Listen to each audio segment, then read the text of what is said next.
Hello, everyone, and welcome to today's Evolving Trends in Oncology webinar on tensions among technologies, the rising competition between cell-based and novel antibody drugs. I'm Dr. Vince Grillo, Executive Client Partner and General Manager, Health at Kantar Health. Before we get started, I would like to go over a few items so you know how to participate in today's event. You will have the opportunity to submit text questions to today's presenters by typing your questions into the questions pane of the control panel. You may send in your questions at any time during the presentation. We will collect these and address them during the Q&A session at the end of today's presentation.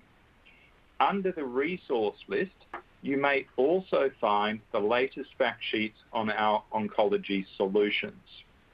A recording of this event will be available to all participants within a few days. Without further delay, I'd like to introduce two other presenters from Kantar Health, Dr. Linda Zhao, Senior Director, Oncology and Specialty Therapeutics, and Dr. Song Lee, Senior Consultant, Oncology and Specialty Therapeutics. Song, over to you to kick us off on this exciting session. Thank you. Thank you, Vince. Can you see number 3 now, slide number 3? We can, Song. Thank you. Okay. Yeah, thank you. Thank you, Vince. Well, thank you, everyone, for attending today's webinar. So we'll talk about technology tensions between the cell-based therapy and novel antibody drugs. We think it's a very exciting topic. So today we'll cover 5 technologies. They fall into 2 broad categories. Under cell therapies, we have TILs, TCRTs, and CAR-Ts. And then under antibody therapy, we're obviously not talking about monoclonal antibodies because those are old. So we do have 2 novel antibody technologies. One is called bispecific antibodies, the other antibody drug conjugates, or ADCs. So today we'll talk about the application of these 5 technologies in recent oncology drug development. So first, we wanted to take a big picture look before we dive into the details. So we applied a tool at Kantar called Cancer Landscape, which allows us to quickly scan the entire clinical trial landscape. So what we found was, there's a dramatic increase in numbers of clinical trials applying those 5 technologies. And if you look closely, ADC, which is the orange color, started quite some time ago, but really picked up in recent years. And then CAR-T, the red bar, really exploded in the past 5 or so years. Now the number really dominates the total number of clinical trials among those 5 technologies, and just a reasonably good number, decent number of bispecific antibody drug trials. But TILs and TCRTs, those 2 technologies, you still don't see many clinical trials. In terms of geography, so most of the clinical trials applying those 5 technologies take place in U.S. and China, primarily driven by the numerous number of CAR-T therapies in development. So that's a big picture. Then we took a closer look from 2 different angles. The first one is that, well, we know there's so many clinical trials, but what tumor types they are being studied for. So on the left of this slide, you can see we list those tumor types. This is like maybe 15 or 20. To help you easily categorize them, we use red color to mark those hematological malignancies, and the blue for solid tumors. So as you can see on the top, you see a lot of HEMs.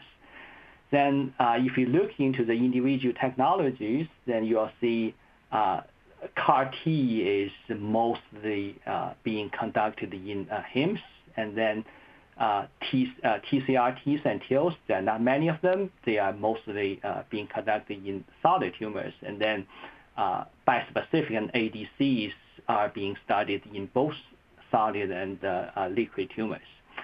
If you look at the right panel, that's the number of targets. So CD19 is by far the most frequently used targets. So and then followed by BCMA, which is distant number 2. So that matches what we see on the left. So most of the current clinical trials are focused on B-cell malignancies. So that's the big picture. So if we move on to, those are the clinical trials. So with all those efforts, these efforts did bear a few fruits. So far we have about a dozen drugs based on these 5 technologies, or rather 3, because TILs and TCRTs, so far we don't have any approved drugs based on those 2 technologies. There are 2 drugs based on CAR-Ts, and 1 based on bispecific antibody, which actually is pretty old. So those 3 drugs are focused on liquid tumors, and then we have almost 10 ADC drugs across both solid and heme tumors. So what we'll do in today's session, we'll present 4 sections by tumor type. First, we'll look at non-Hodgkin lymphoma, followed by multiple myeloma, and then Linda will quickly go through ALL. Then there will be a bunch of solid tumors she'll discuss. So we will discuss how these technologies are being used to develop drugs for these tumor types. We picked non-Hodgkin lymphoma as first because it's one of the tumor types that we have more approved drugs, both in CAR-T and ADC. So that's a similar kind of the similar graph as I showed you before, but that was for the entire oncology therapeutic area. But this is particularly for NHL. But the pictures are very similar. So you see a big jump in total number of clinical trials, primarily driven by CAR-T trials, and then most of those drugs focused on CD19 as their target. In terms of drugs and pivotal trials, so this is the chart we put together. You'll see the similar charts for other tumor types. So the gray arrows are early phase clinical trials. The colored ones are pivotal trials, and then we use flags to mark approvals or submissions. So in CAR-T, we now have 2 drugs on the market. They're approved in US, Europe, in Japan, one of them, and then we also have the 3rd one coming. In fact, the PDUFA date is just 10 days from now, so we'll probably soon have the 3rd CAR-T on the market for NHL. And then in ADC, we have 1 drug approved, another one coming along quite nicely. Bispecific, still kind of early. Actually, this is the 2nd one, CD20 TCB. I think Roche just started a pivotal trial, so we can, add a blue arrow here, but still very early, no data whatsoever. So that bispecific is still a little behind CAR-T and ADC. So let's look at the approved drugs, the clinical data. So, we can spend a couple hours just talk about the clinical data. But here, I just want to direct your attention to a few key things. So these are the 3 drugs approved for NHL, specifically DLBCL, 2 CAR-T and 1 ADC. So first, the prior lines of therapy. So the patients were heavily pretreated, and then if you look at the overall survival, so Kymriah and Polivy, they are quite similar, about 1 year. Yescarta almost, actually more than doubles that. But if you look at the duration of response, Kymriah has a much longer duration of response. This implies that there's a subset of patients receiving Kymriah, they really respond well, have a prolonged duration of response. So they may benefit more under Kymriah.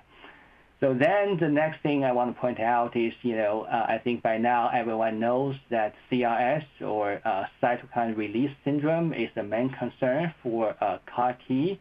So you can see, the CRS and also neurotoxicities. Those are also a main concern, safety concern for CRT. On the other hand, ADCs, you don't see those. You just see the regular hematologic AEs under the ADC, under Polivy, which is the ADC. So the last thing I want to point to you that will lead to our next slide is that the approval date in the U.S. So yes, Kantar was approved in October, Kymriah about less than almost 1 year after that, and Polivy another year. So Polivy was approved about 1 year behind Kymriah, almost 2 years behind Yescarta. But when we conducted the physician survey earlier this year in May 2020, it turned out Polivy had a higher patient utilization share than either of the two, even though it went to the market 1 year or up to 2 years behind these two CAR T products. So here's the difference. Polivy is ADC, so it's more like a drug when we think, what a drug is. So it's immediately available. Well, there will be some prep, but it won't be more than an hour. Patient can walk in, just like any infusion drug, and walk out. Everything will be done within 1 day. On the other hand, CAR T therapies are more like procedures rather than what we think as a drug. So patients, first of all, will have to find a licensed center. There are probably about 100 in the U.S., so many patients may have to travel a long distance to get to the nearest center. And then the blood cells will have to be harvested, will have to ship to the manufacturer, will grow and ship back and do the infusion. So the patient will have to be hospitalized a few days before and after. So overall, it takes more than 3 weeks. So we think that difference is what makes this, made us see this. Again, the Polivy was much later than the CAR Ts, but grabbed the higher market share. So obviously those concerns will be, on the mind of the CAR T developers. So next we'll look at, how they are expanding their market, the two CAR Ts and Polivy. So there are two ways to expand. So as I mentioned before, as I pointed, to the previous chart, the patients currently, the current approval were patients who had 2 or 3 prior lines. Now they're trying to push earlier. Even for Polivy, they're trying even in the first line setting, previously untreated patients. So that's one way to expand their market. The other way is expand into other subtypes of NHL. So we were talking about NHL, but specifically all the approvals were in DLBCL subtype. Kite is conducting trial on the other drug, which has a similar construct as Yescarta. So that is in MCL, another major subtype of NHL. So with that, I'm going to jump to the other two technologies in this. I mean, ADC we already talked about, but as I said, one has been approved. That's another one coming very nicely along called Lonca. We have seen pretty strong efficacy data, and also, but same as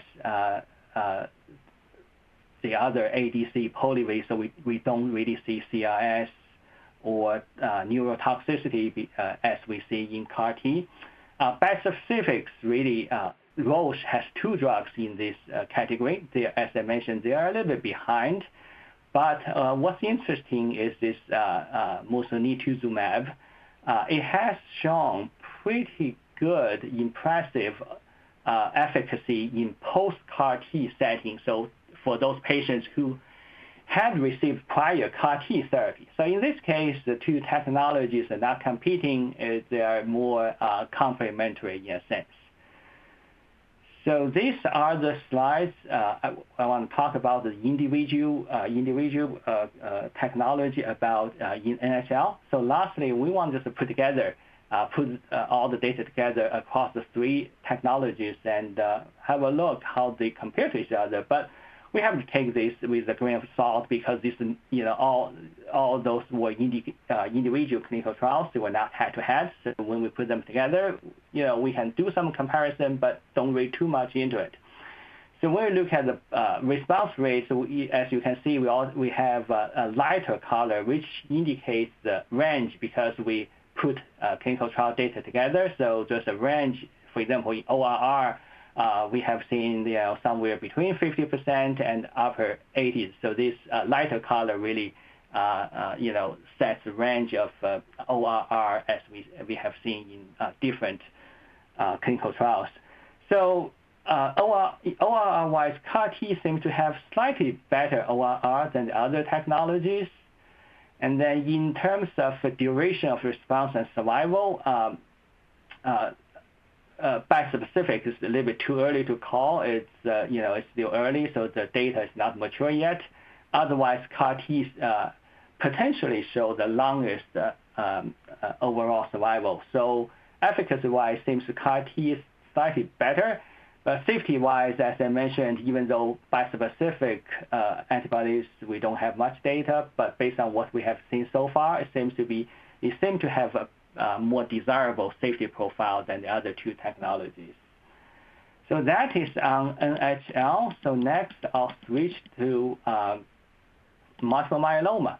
So I won't spend that much time on multiple myeloma because, as you'll see, it's very similar to NHL, except it is maybe a couple steps behind.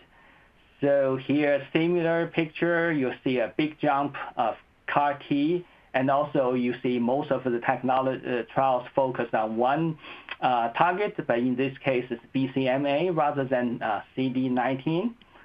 We don't really have any approved drugs yet, but also similar to what we have seen in NHL. Bispecific is a little behind. You only see early phase clinical trials. CAR-T, we have quite a few. One has, the BMS Bluebird one has submitted for approval, but they received a refusal letter and resubmitted in March. We shall see what the fate is. In ADC, really, it's just this GSK drug leading the pack has submitted in both Europe and the US. So again, similar to the NHL picture, but just a couple of steps behind. The CAR-T data, so I just want to point to two lines. One is they were heavily treated patients after 5 or 6 lines. Second is ORR is really, really impressive. You even see the 100% magic number. So that's, this incredible efficacy data when you look in, when you discuss clinical trial, oncology clinical trials. So then bispecific, one more thing I want to point out, again, it's similar. You'll see CRS and neurotoxicities, just like what you saw in NHL on, CAR-T, the typical toxicities associated with CAR-T. And also similar to the NHL case, bispecifics, we don't have much data. The efficacy may be, still quite good, maybe not as impressive as 100% or 90%. But otherwise, the safety profile looks better than CAR-T. Then on the ADC side, as I mentioned, so far we really just have one drug that is really in the pivotal clinical trial phase, which is the GSK drug called belamaf. There are at least 10 clinical trials ongoing, and they named the clinical trials in DREAMS. So there are a lot of dreams. So I just want to point to you, just a couple of rows here. Not to discuss all the clinical trial data. So DREAM1 lays the foundation for the for this drug, as you can see, 6% ORR, quite good, and also the medium progression-free survival is about a year, so that's quite good. However, in DREAM2, both declined significantly, so ORR went down to 30% and mPFS just 3 to 4 months. The difference is in DREAM2, patients received a prior line of anti-CD38 therapy, so that probably suggests that this drug ADC does not really work well in anti-CD38 refractory patients. So lastly, we want to make a comparison. Again, these are not head-to-head studies, but it still may make some sense when we compare the three technologies and see how they do in terms of efficacy and safety. Again, CAR-T has the best response rate, 80%, 90%, 100%. And then similar to NHL, bispecifics a little bit too early, but for between CAR-T and ADC, CAR-T seems to have better overall survival. And lastly, similar to NHL, we don't have much data, but based on what we have seen, bispecifics seems to have better safety profiles than the other two technologies. So that is, multiple myeloma. As I said, very similar to non-Hodgkin lymphoma, but a couple of steps behind. So with that, I'm going to pass on to Linda. She'll take you through ALLs and dive into the vast ocean of solid tumors. Yeah, thank you, Sung. And like Sung said, thanks everyone for joining us on this tech tension presentation. We did one earlier for the Chinese client in Chinese, and then a lot of clients would like to also in the non-Chinese region want to hear that. Here we are. So Sung talked a lot about the tension technology competition in the oncology, especially NHL, multiple myeloma. I tell you, nothing compared to the presidential election competition now going on in the U.S. So let's just focus on oncology. We have a better life now for tonight, for your morning. For Sung and I in the U.S., it's our evening time. So let's talk about ALL. The reason is ALL is the only drug, only tumor. Now we have 3 approval in 3 types of those newer technology, both in CAR-T, bispecific antibody, and ADC. A lot of very good development. Similar as Sung showed in the other 2 hematology tumor, in the last 5-6 years, the number of trials increased significantly, led by CAR-T, bispecific, and ADC.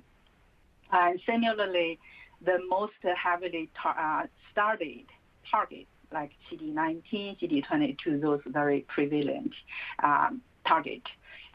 So same thing in ALL. If you look at the current,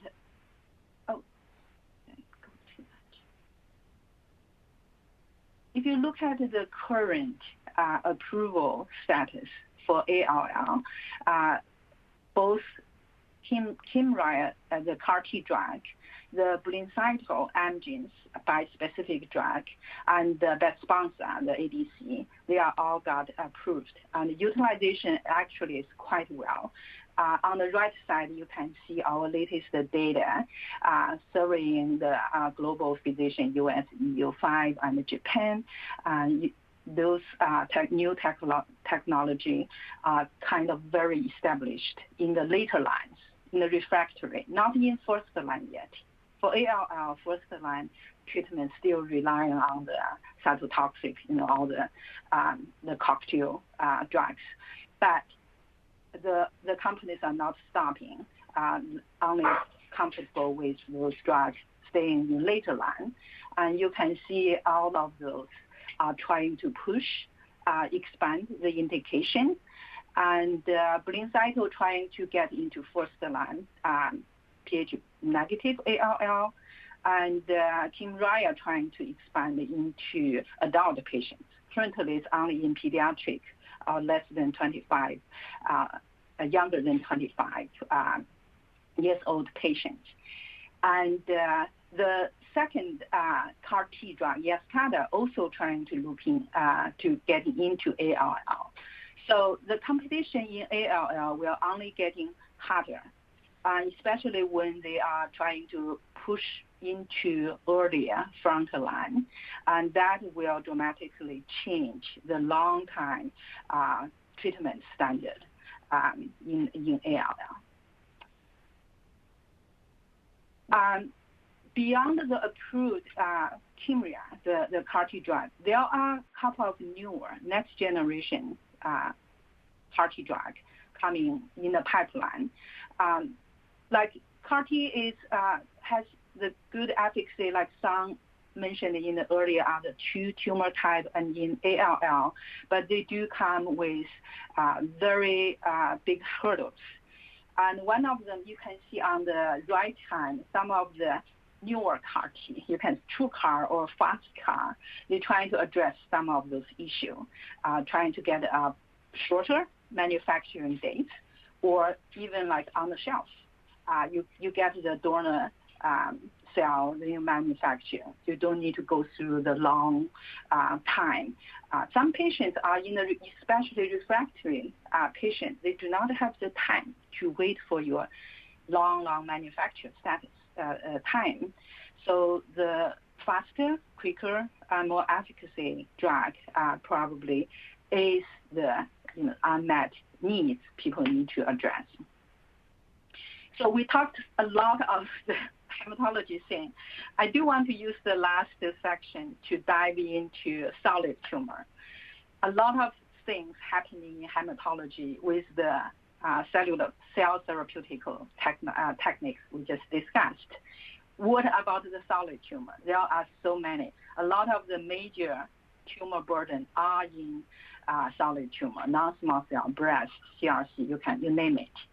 So let's spend the next section going through all those 5 technologies in the solid tumor, where they are and how things are going.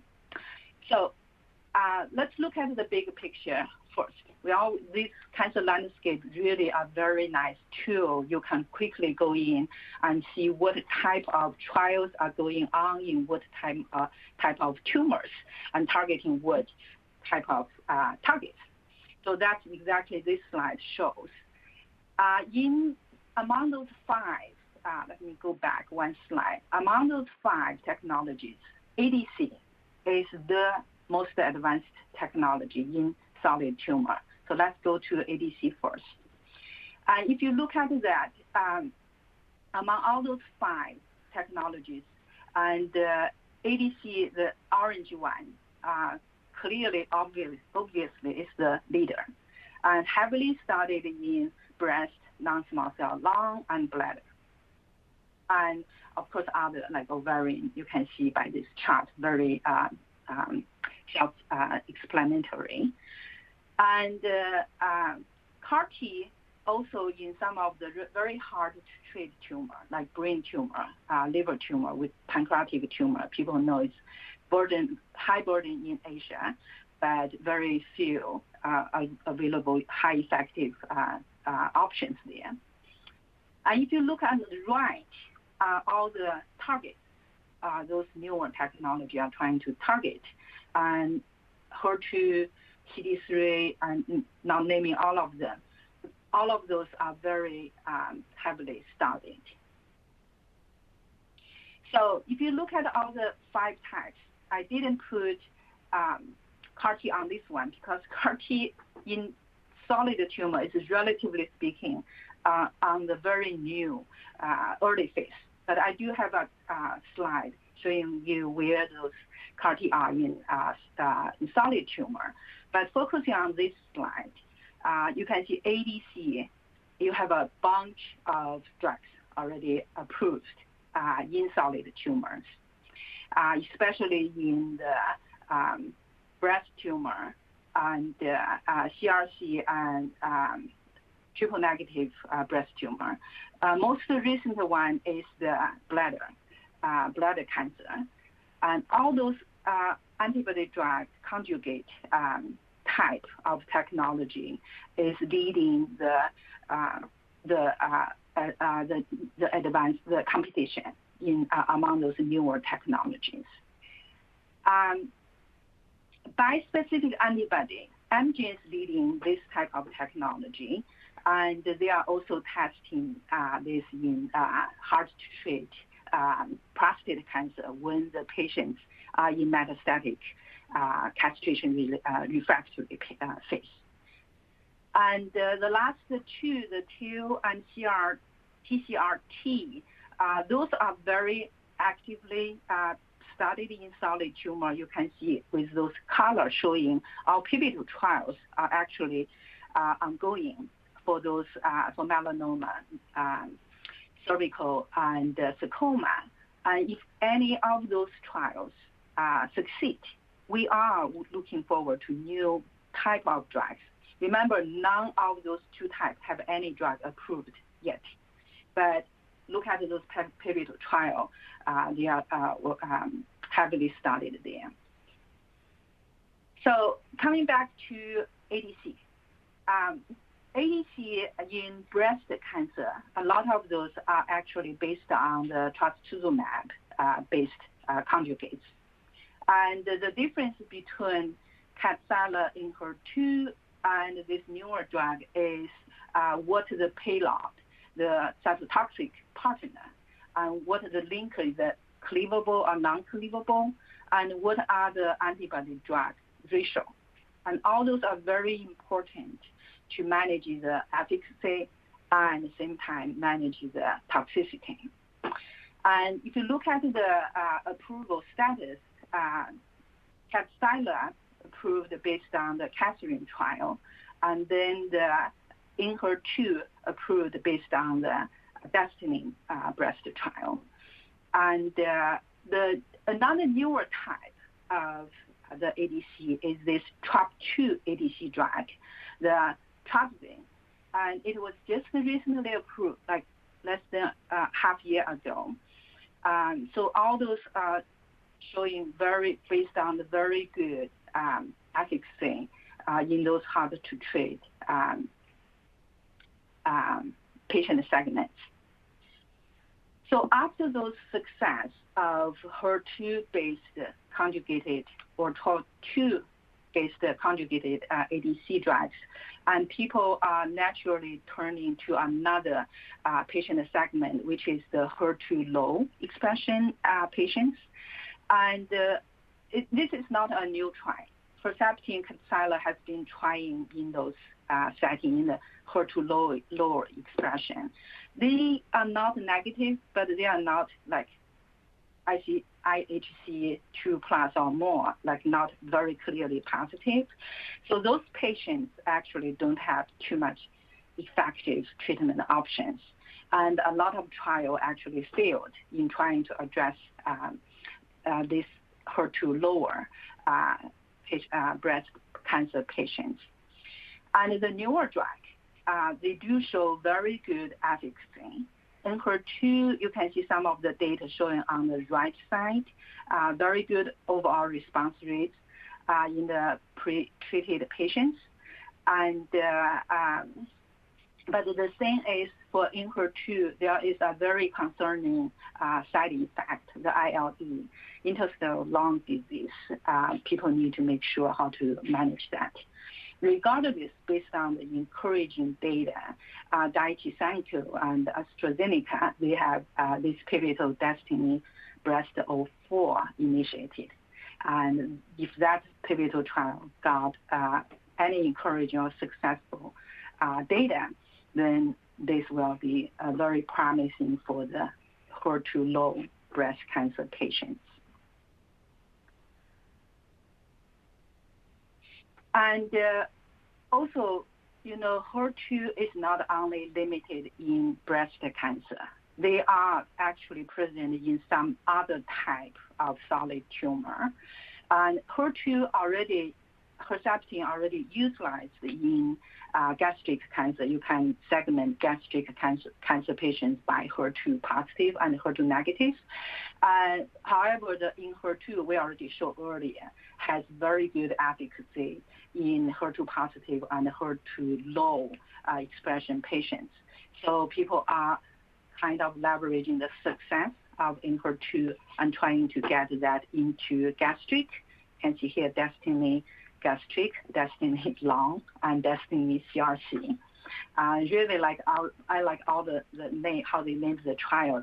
You can just by the name you can tell what they're trying to do. Very encouraging.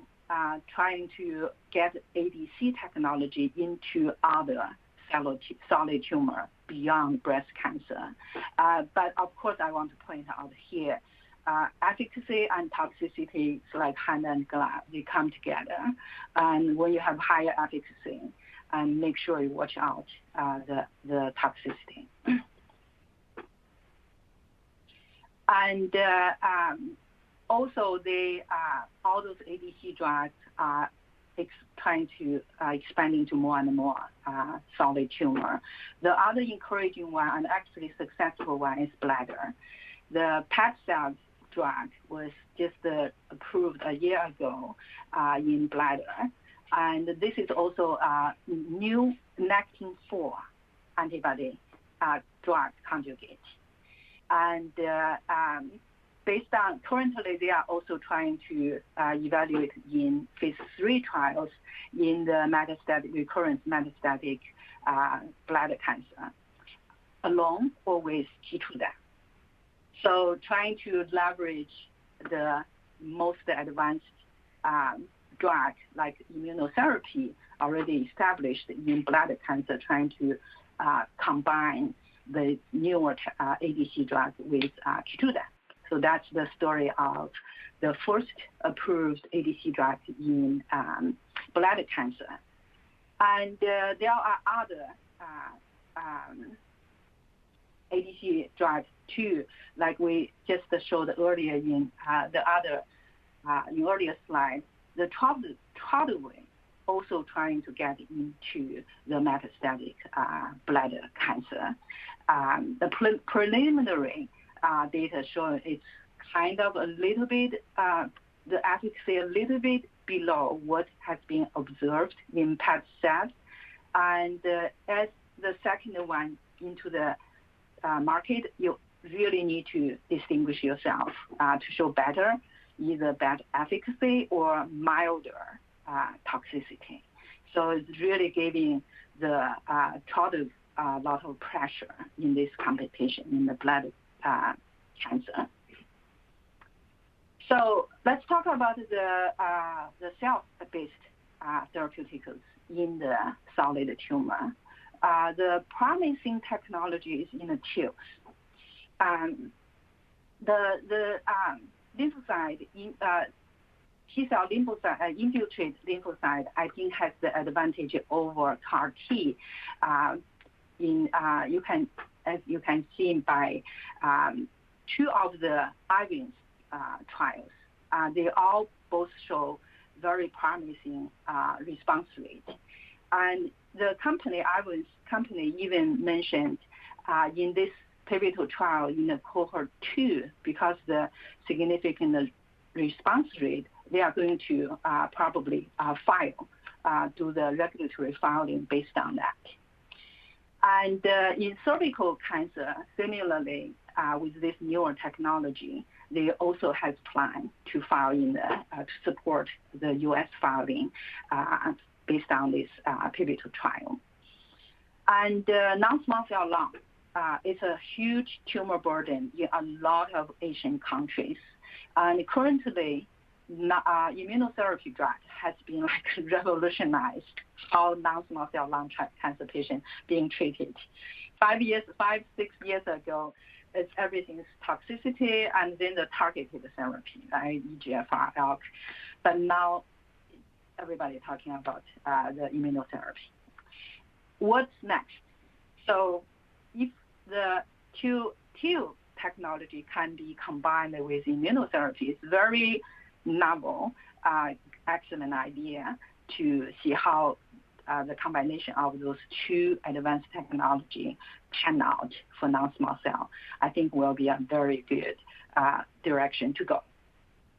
However, TIL has one disadvantage similarly to CAR T. It's the manufacture, and it's really long, and patient have that long time to wait for your drug manufacture. So there are hurdles in TILs too. And the other one is the TCR-T and bispecific antibody. I put those two on slides on one slide, so we can talk this one together. So for the bispecific antibody, there are not too many going on. Like I said earlier, Amgen is the leader in this technology. One of the drugs tested by Bayer and has shown very good promising result. However, some companies, kind of the Bayer, Micromed, they had some commercial sponsor change. This trial was stopped, but it's the data kind of encouraging.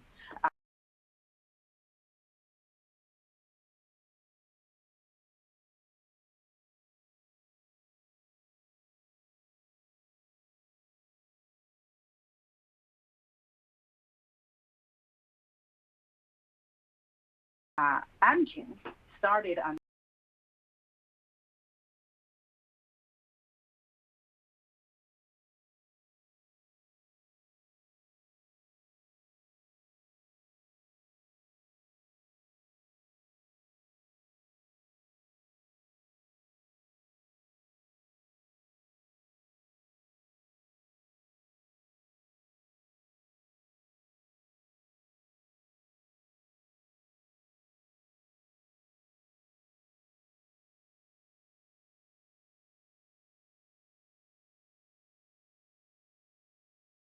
another PSMA CD3 targeted by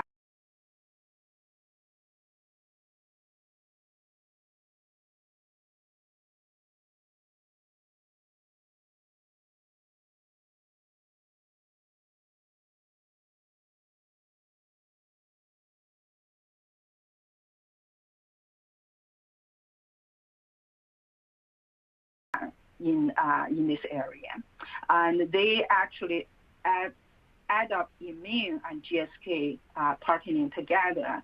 They have a pivotal trial trying to get this one into sarcoma. Very rare indication, but the rarer you go, the probably easier you get your you be on your approval regulatory path.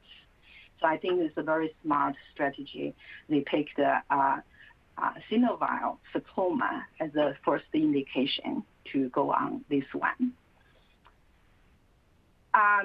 This slide, like I mentioned earlier, I didn't put anything CAR T in the first overall summary slide because for CAR T to succeed in finding success in solid tumor, there are just so many barriers, so many hurdles.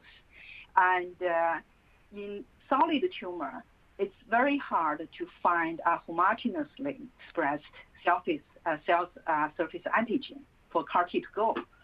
And the stroma in the solid tumor also create a physical barrier.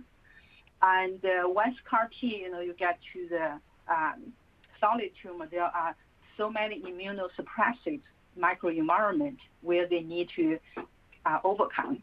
So a lot of hurdles. Even those, with all those hurdles, people didn't stop trying. And they still here too is in the mesothelin CAR T and Claudin 18 CAR T. And they're targeting into either the mesothelioma or gastric and pancreatic, the hard to treat tumors. And like I said, despite all the difficulties, you can still see a huge increase of the trials in CAR T getting into the solid tumor. Very encouragingly, a lot of them are happening in China. So let's see. what will happen there. The last slide, I just want to summarize all the challenges facing all those very nice cell therapeutical antibody technology in solid tumor and also in a lot of the across tumors. You need to manage their adverse event side effect, the dosing, because we are dealing with cells, therapeuticals, and manufacturing. And pricing, I haven't touched any on pricing yet. They are expensive, like CAR T. You can easily go to $500,000. And how functionally you go across different tumors. So all of those are actually posing a lot of challenges to manufacturers, to patients, and to the government, the payers. And I am aware of the time, so I will stop here and be happy to answer any questions. Thank you, guys. Thanks so much, Linda and Song. And it promised to be as exciting as the American elections, and you've delivered. So thank you so much. We will, again, I'll invite the attendees to type in any questions and submit questions today through the control panel. So there is a function there that you can type questions. We've got some great questions. I always love these sessions because there's lots of smart questions. And this goes to both Linda and Song for the first question. I'll just push that to the slide area. And I think you both touched on it, but it'd be great for you to continue to dig deeper in terms of what are the key hurdles in cell-based therapies. Well, thank you, Vince. I can get started because I think I talked about CAR T, while the other two, TILs and TCRTs, are really used in heme tumors, and Linda touched upon a little bit on those two. So let me start with CAR T. I actually mentioned a couple of things that that are most important for CAR Ts to be used more widely. So one thing is, as I mentioned, the toxicity profiles, the CRS, cytokine release syndrome that kills patients actually, and the neurotoxicities. So that's one big hurdle. The other hurdle is also, I mentioned, we compare the Polivy and the two CAR T therapies. Polivy came from behind, 1 year or 2 years behind CAR T were marketed, but Polivy grabbed a lot of market share because it, again, is more like a drug. Otherwise, the CAR T therapies are more like procedures, takes a really long time and expensive. I remember when Kymriah came to the market, it was almost $500,000, and that's only the therapy itself. You have to, consider hospitalization, the supportive care, and I think things have improved. And at that point, even reimbursement was the issue because nobody was clear whether this should be considered a drug or therapy. So those, the biggest two that I can think of. I'll let Linda add more to that. Yeah, I just want to emphasize the toxicity Song mentioned, the CRS. Because of that one is fatal. So it does require all everybody, when we talk to some of the physicians regarding the CAR T technology, the development, plus minus, they said every patient plan receiving CAR T, they need to be hospitalized, and also regardless whether you use it or not, you need to have an ICU ready, and so make sure people can get the outcome, but not losing their life to get that. So that's a big hurdle, causing a lot of access issues. So as I mentioned, Yeah, so only about 100 centers in the U.S. for such a vast country. So many patients have to travel a relatively long distance. So that's accessibility is a big issue for CAR T or other cell therapies as well. Right. Thanks, Linda and Song. And I think you've raised a great follow-up. There's a follow-up question that's just come through, and I'll push that through around CAR Ts being expensive and what would be the approaches to address this, which is the big question. Right. Yeah, it is.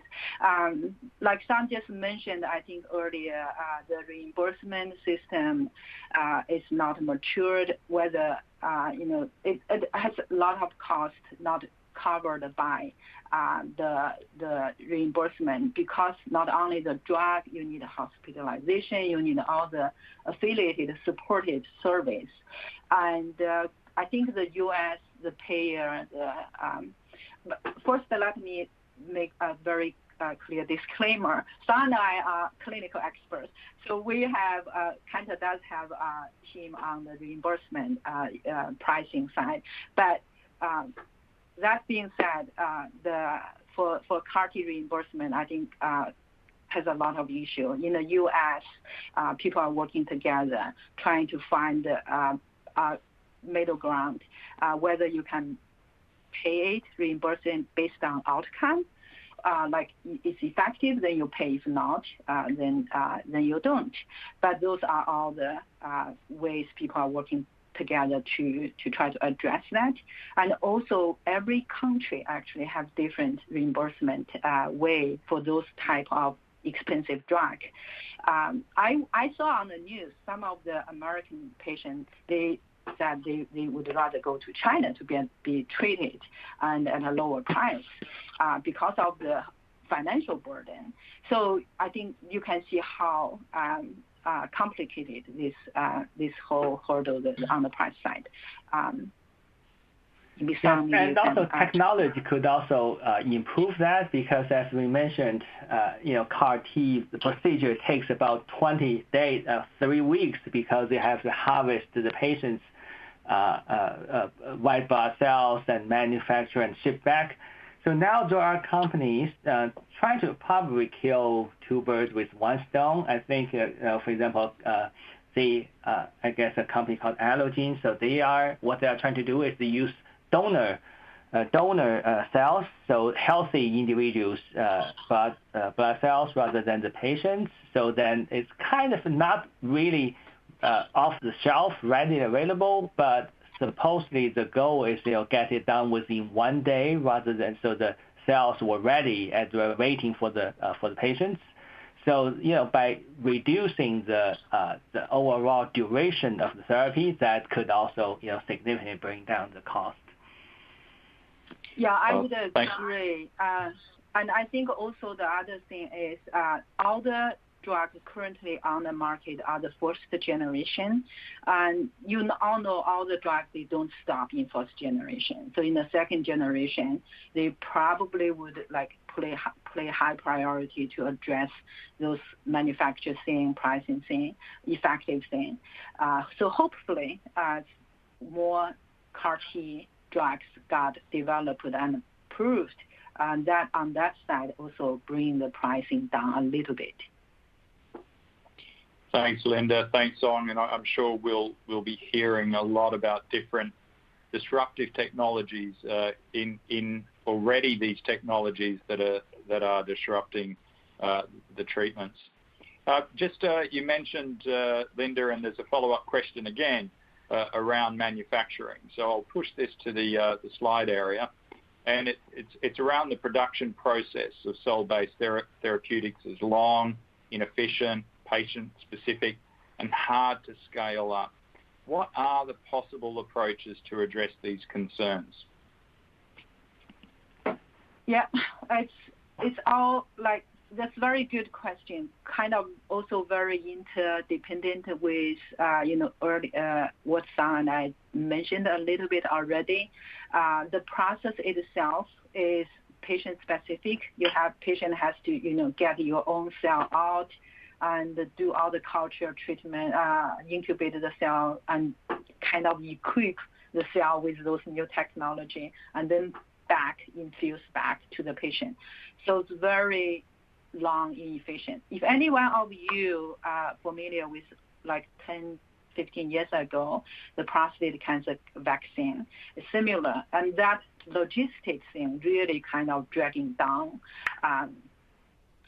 the prostate cancer vaccine into effective utilization, even though the efficacy is like really amazing, like 3-4 months overall survival, but the manufacturer just dragging things down. So approach will be if there are any like donor instead of autologous, if we can have allo like donor patients getting those ready done, and so patients don't need to wait, and those things I think will help to address the manufacturing issue. The other thing is in U.S. the site to get those cell therapeutic, the hospital certified sites also is like another burden. You have to have your clinical certified to do that.